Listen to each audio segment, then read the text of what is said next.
Okay then, so see from the title, this is my Lily of the Valley trio. I think it's important to mention because I recently saw a video where misinformation, let's say, was, or a misunderstanding of what Lily of the Valley is. Lily of the Valley, lily and water lily are very, very different flowers. They don't really have anything in common other than their flowers. And also, just to mention, lily has stamen, so does lily of the valley, and so do water lilies, their flowers. So yeah, lilies are kind of spicy, big flowers that we all, I mean, we associate it with death in this country. Spicy, kind of big, more petally flowers. Lovely flowers. I do love lily.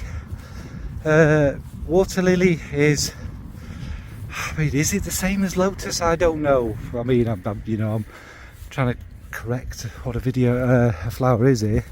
Very similar to lotus. I imagine the lily of the valley, which is what this video is about. They're the tiny little bell-shaped ones. They have all sorts of different names everywhere. But these ones tend to be a little bit like jasmine, greener, sharper. Sometimes they can be very soapy. They're also poisonous. I think they all might be. Lily might be poisonous to animals as well, actually. But yeah, they're very different. It's much like green peas, which are up there, are not the same as the jolly green giant up there, or the green frogs which are there, or green garter snakes or whatever which are there. Just because they all have green in the name doesn't actually mean they're all the same species or same thing. So just thought I'd set the record straight there. So yeah, let's get into the video. So yeah, what I didn't mention in the introduction there is that May the 1st, today I would think, is a Lily of the Valley Day. It's May Day. So the workers unite and all that. But yes, we're going to start off with the indie one. Is it indie? Is it small niche? Blah blah blah. It's an Australian brand that has sadly gone through some changes of late. That's Forman, and I've gone for Confessions of a Garden Gnome. Now this one is a favourite of one of my good friends, Elizabeth of Rose and Jones, and this is Confessions of a Garden Gnome. Now this one, we do like have a little bit of a kind of argument about it. It is predominantly a very green floral. It is without doubt Lily of the Valley, and lots of Lily of the Valley. But I also think it's got a bit of jasmine in there. But sometimes Lily of the Valley, like I probably said in the introduction, can be it is quite similar. It's not as sweet, it's greener, it's a little bit sharper and fresher. Now Confessions of a Garden Gnome is like a meadow of all these beautiful Lily of the Valleys. I think there is actually lily in it, a little bit of spice. It's been nice to give this one a spray again, I haven't much left. But it's green meadows, green Lily of the Valleys. I've never seen one in nature. I'm not sure they even grow here in the UK. But it's got all that together. It's got some violet leaf, and it is just, obviously it's not a solar floor, whatever, however you say that. It is lots of other things together.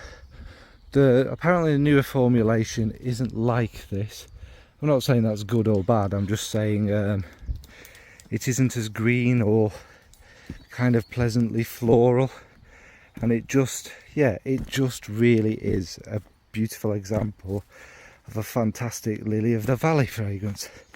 So that is Confessions of a Garden Gnome from Forman.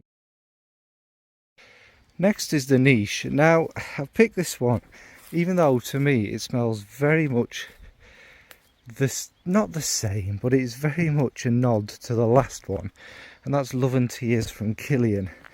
Now this you probably appeared in my jasmine video. It is a beautiful, magnificent jasmine. Again, same sort of thing, jasmine meadows. But what the lily of the valley does in this fragrance, which is really important, is it adds a massive amount of greenness in there. It makes it more verdant, if you like, and a little bit of the kind of, I always keep saying sharpness, a little bit of a kind of sort of sharper feel.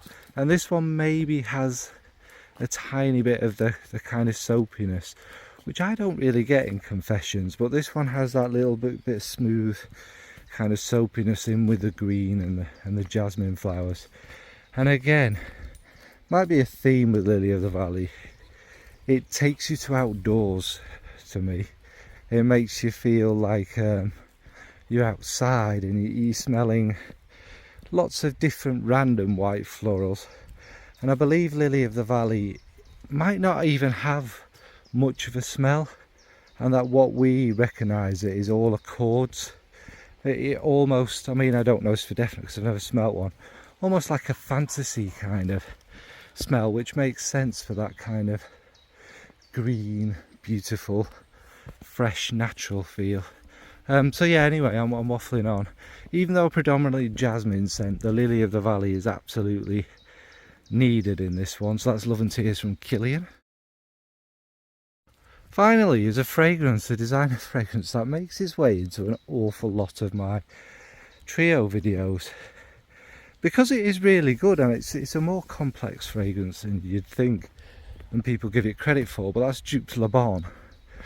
And yeah, this again, it's got a lot going on. It's vanilla tonka, kind of, to me, a resinous kind of incensey feel, aldehydes, but mixing with the aldehydes is most definitely the Lily of the Valley, which gives a little bit of, there's jasmine as well, but it gives that little bit of a kind of sharper white floral feel. But this is where some of the soapiness comes from, I would imagine. That makes it, with the aldehydes, that makes it this kind of hot, steamy bath. I mean, clues in the name, isn't it? But this fragrance, it doesn't get much love. And would I call it a masterpiece? I don't know. It's nothing outstanding, it's nothing out there, and so, but there's something about this one, and this one has lived on for many, many years. But there's so much nuance in it, so much complexity in a fragrance that just smells really good.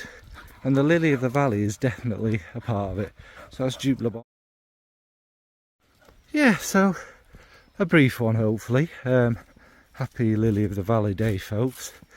And like I say, look,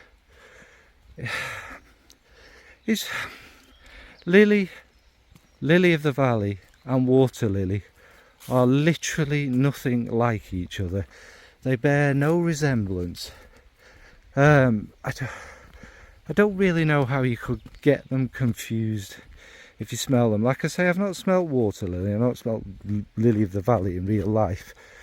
But again, Lily, a peppery kind of thick floral. I mean, we've all probably smelt these in real life. They are massive. They are beautiful flowers. Lily of the Valley is more kind of delicate white green kind of idea. And Water Lily, I've heard it described as watery. What?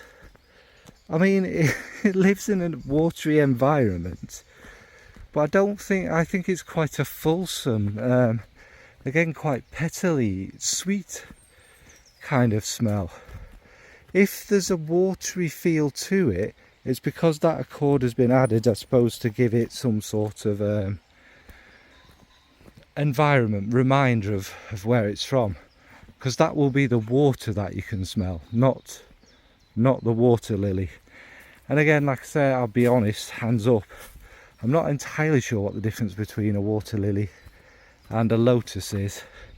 But there you go. Anyway, what's your favourite Lily of the Valley fragrance? Are you a big fan of it? Do you like it when it's soapy or a little bit sharper, or a little bit kind of meadowy? But yeah, thanks for watching, folks. Bye.